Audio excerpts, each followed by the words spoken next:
সুপ্রিয় বন্ধুগণ, যারা রিটেন স্পোকেন গ্রামার শিখবেন এবং অপরকে শেখাবেন তাদের জন্য আজকের এই ভিডিওতে আলোচনা করব ডাবলস কোশ্চেন নিয়ে। হ্যাঁ বন্ধুগণ, ডাবলস কোশ্চেন বলতে আমরা 9টি শব্দকে ডাবলস কোশ্চেন বুঝি, যেমন who, whom, whose, what, which, when, where, why, how. হ্যাঁ বন্ধুগণ, ইতিমধ্যে আমরা এর ওপর একটি ক্লাস নিয়েছি, অর্থাৎ ডাবলস কোশ্চেন করতে হলে দুইটি নিয়মে করতে হবে। সাবজেক্ট ধরে, অর্থাৎ সেন্টেন্সের সাবজেক্ট ধরে, আবার সেন্টেন্সের অবজেক্ট ধরে। প্রথম ভিডিওতে আমরা আলোচনা করেছি যে সেন্টেন্সের সাবজেক্ট ধরে করতে হলে আপনাকে কি করতে হবে, সাবজেক্ট যদি ব্যক্তি হয় হো বসাতে হবে, বস্তু হলো হোয়াট, আর দিস থাকলে হুইচ। আপনাকে যদি 1000 নয়, 10,000 নয়, 1,00,000 বাক্য দেওয়া হোক না, কোনো সাবজেক্ট যদি ব্যক্তি হয় হো বসাবেন, বস্তু বা প্রাণী হলে হোয়াট বসাবেন, আর এখানে যদি দিস দ্যাট থাকে হুইচ বসাবেন।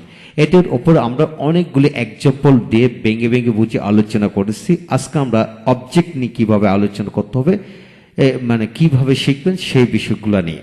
তাই প্রথম ভিডিওটি অবশ্যই দেখে নেবেন। আজকে আমরা দ্বিতীয় নম্বর ভিডিওতে আমরা অবজেক্ট ধরে শেখার কৌশল শিখব।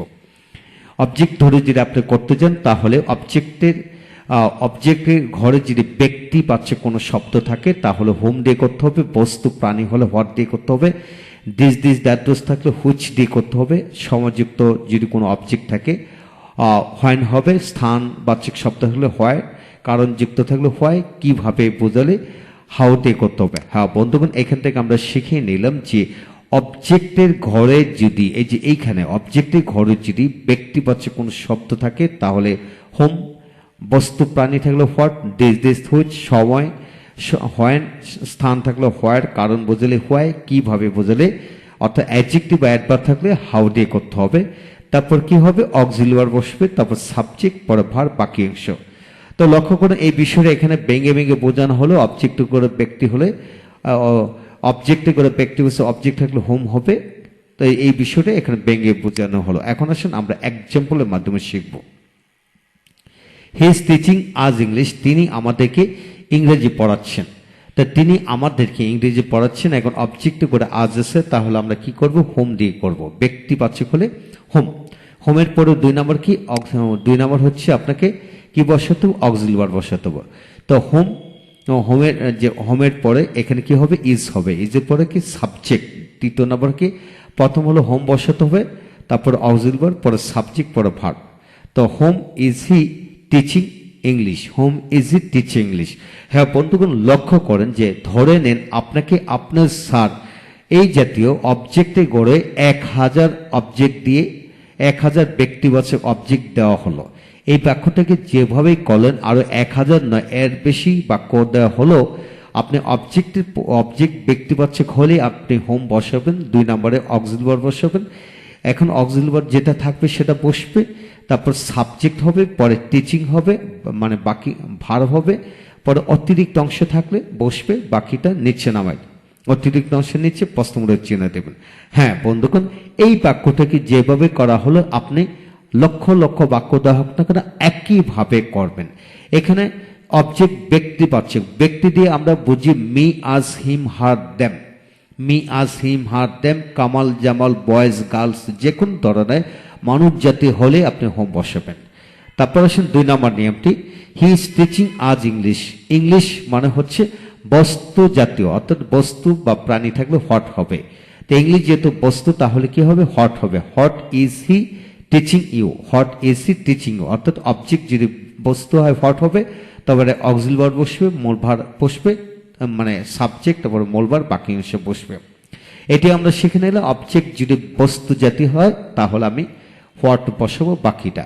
তা আপনাকে এটি খেয়াল করেন যে আপনাকে 1000 বাক্য দেওয়া হলো, অবজেক্টে করে একটি বস্তু জাতীয় শব্দ দেওয়া হলো।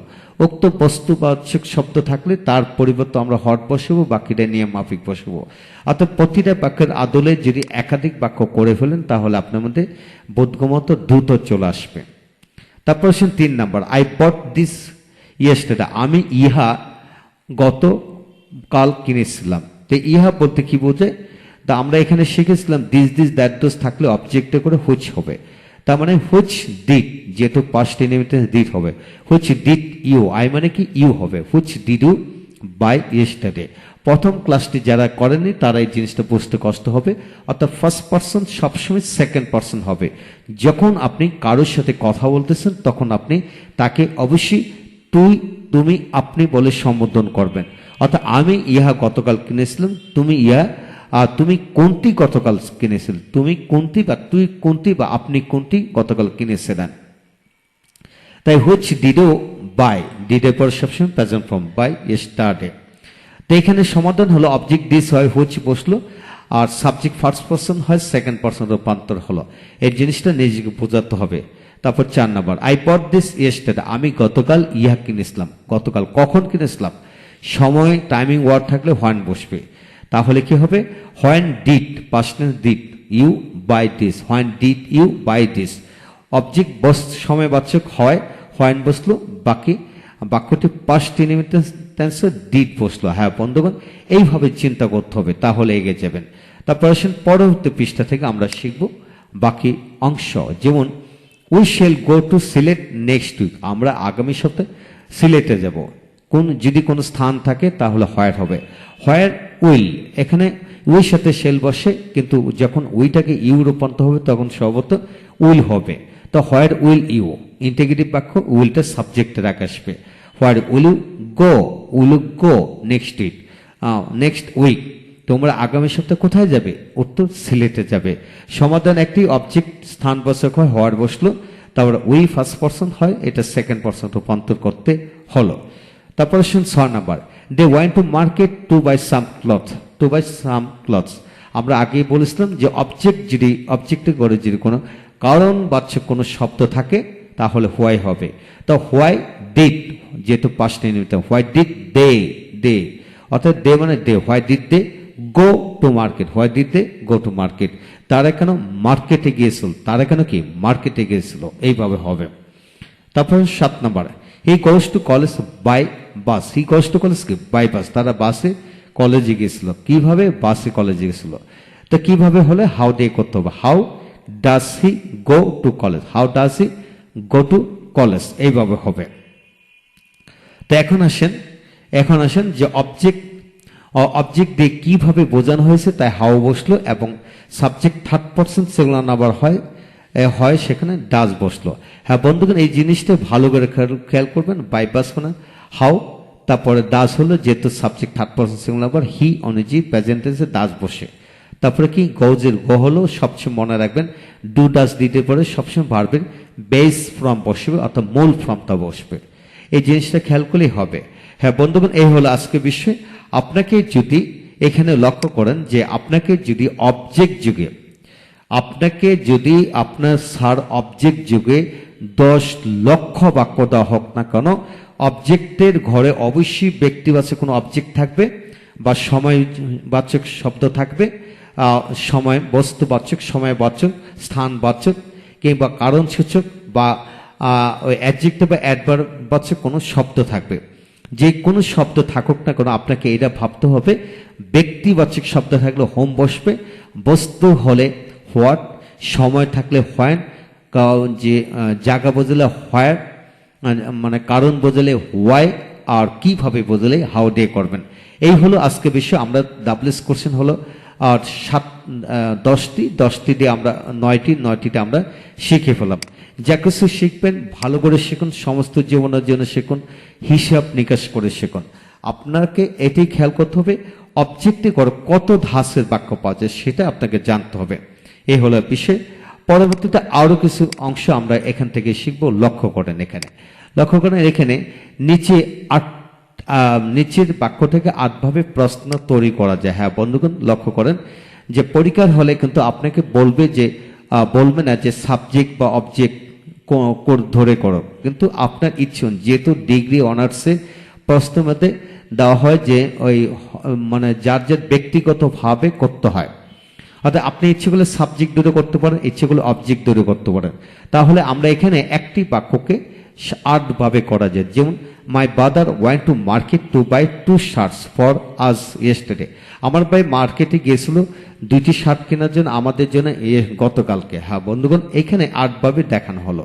My brother went to market, my থাকলে হুজ হবে, হুজ ব্রাদার বাকি অংশ। মাই ব্রাদার পড়াটা যদি ধরেন তাহলে হু দিয়ে করা যাবে। এখানে হলো মাই ধরার কারণে হুজ, পুরোটা ধরার জন্য ব্যক্তিবাচক হু হলো, বাকি অংশ বসাতে হলো। তারপর হচ্ছে my brother want to market, যদি আপনি বাজার ধরেন তাহলে হয় দিয়ে করতে হবে। আর যদি to buy two shorts for us যদি ধরেন কারণ বোঝে তাহলে হোয়াই দিয়ে করতে হবে। যদি শুধু টুটাকে ধরেন তাহলে হাউ মেনি শর্টস দিয়ে করতে হবে। আবার এখানে লক্ষ্য করেন টু শর্টস ধরলে হোয়াট, পোড়াটা ধরলে হোয়াট দিয়ে, যেহেতু বস্তু তাই হোয়াট দিয়ে করতে হবে। তারপর আসুন ফর আস হলে, এখানে ফর আস হলে যেহেতু আজ আসে মানে হোম হবে, আর যদি আজের আগে যদি অতিরিক্ত প্রিপজিশন থাকে সেটা আগে বসে করা যাবে। তারপর 8 নম্বর দেখেন ইয়েস্টারডে, সময় চাইলো তাই হোয়েন দিয়ে করতে হলো। হ্যাঁ বন্ধুগণ, আপনাকে যত ধরনের বাক্য দেওয়া হোক না কেন আপনি যে দুইভাবে করা যায়, সর্বনিম্ন দুইভাবে, সাবজেক্ট ধরে আবার অবজেক্ট ধরে, এটাকে আবার 3, 4, 5, 7, 8 ভাবে করা যায়, এখানে দেখানো হলো। তারপর আসেন পরবর্তী পৃষ্ঠা থেকে কিছু ব্যতিক্রম বিষয় জানতেই হবে, তাহলে পরিপূর্ণতা পাবেন না। যেমন there is a book on the table, টেবিলের উপরে একটা বই আছে, তো কোথায় একটা বই আছে, হোয়ার ইজ এ বুক, এইভাবে হবে। It is our duty to study hard, তো ইট ইজ আওয়ার ডিউটি মানে ইট থাকলে হোয়াট ইজ ইউ ডিউটি, কোনটি তোমার ডিউটি। এখানে মূলত ইট ইট মানে টু স্টাডি হার্ড, এটাকে বোঝানো হলো, তাই হোয়াট ইজ ইউ ডিউটি বস্তু বোঝালে, অর্থাৎ ব্যক্তি ছাড়া অন্য কিছু বোঝালে হট দিয়ে করতে হবে সাবজেক্ট ধরে করলে। তারপর মাই ফাদার ইজ টিচিং মানে হুজ ফাদার, অবজেক্টে সাবজেক্টে করে যে my our your his her থাকে সেখানে হুজ বসবে, বাকি সব ঠিক থাকবে। তারপরে he loves my father very much, অবজেক্টে করে যে মাই থাকে, whose father does he love very much, কার বাবাকে সে খুব পছন্দ করে। আপনাকে এটা খেয়াল করতে হবে, মাই আওয়ার ইউর এটা সাবজেক্টে করে বসে, আবার অবজেক্টে করে বসে, যেখানে বসুক আপনি হুজ বসবে। যে সাবজেক্টে করে বসে 1 নম্বর নিয়ম ফলো করতে হবে, অবজেক্টে করে বসলে 2 নম্বর নিয়ম ফলো করবেন। এখন আসুন 5 নম্বর নিয়মটি লক্ষ্য করুন, আর যে মাই father is a teacher, what is your father, আমার বাবা একজন শিক্ষক, তোমার বাবা কি করেন, তোমার বাবা কি করেন। তারপর আরো অতিরিক্ত অংশ বয়স জাতীয় খেয়াল করেন, হি ইজ 45, তার বয়স হলো 45। হাউ ওল্ড ইজ হি, তার বয়স কত, 45, বা হোয়াট এজ ইজ হি, বা হোয়াট ইজ হিজ এজ, এইভাবে করা যায়। The pond is 20 feet deep, মানে প্রকৃতি 12 feet গভীর। How deep is the pond, how deep is the pond, এই জাতীয় হলে এইভাবে করতে হবে। The building is 50 feet high, how high is the building, how high is the building. He gave me 2 books, সে আমাকে 2টি বই দিল। যদি সংখ্যা বোঝায়, how many books did he give you, সে কয়টি বই দিয়েছিল, 2টি বই। হি গেভ মি 200 টাকা, সে আমাকে 200 টাকা দিল। 200 টাকা মানে how much did he give you, সে তোমাকে কত টাকা দিয়েছিল, 200 টাকা। তারপর হি ইজ ভেরি রিচ, সে খুব ধনী। হাউ রিচ ইজ হি, সে কেমন ধনী, হাউ রিচ কেমন ধনী। I am well, how are you, how are you. তারপর আসুন হি গেভ মি সাম মানি, হি হিসাবে সাম মানি, হাউ মাচ মানি যখন সংখ্যা বোঝাবে, হাউ মাচ মানি পরিমাণ বোঝাবে how much, did he give you, সে তোমাকে কত টাকা দিয়েছিল। হ্যাঁ বন্ধুগণ, এই হলো আজকের বিষয়। আপনাদেরকে এটাই বলবো যে যা কিছু শিখবেন সমস্ত জীবনের জন্য শিখুন, ভেঙে ভেঙে শিখুন, ইনশাল্লাহ এগিয়ে যাবেন। ভালো থাকুন, পরবর্তী ভিডিওতে দেখা হচ্ছে নতুন কিছু নিয়ে। হ্যাঁ বন্ধুগণ, যারা সত্যি রিটেন স্পোকেন গ্রামার শিখতে চান, অপরকে শেখাতে চান, তারা এই বইটি সংগ্রহ করতে পারেন। এই বইটির সকল ভিডিও লেকচার, অর্থাৎ এই বইটির প্রতিটা পৃষ্ঠা থেকে ইতিমধ্যে ভিডিও লেকচার তৈরি করা হয়েছে, প্রায় 1000-এর অধিক হবে। সকল ভিডিও লেকচার আপনারা অল্প মূল্যে নিতে পারেন, তাই আমাদের সাথে যোগাযোগ করতে পারেন। ভালো থাকুন, দেখা হচ্ছে নতুন কিছু নিয়ে। Thank you very much.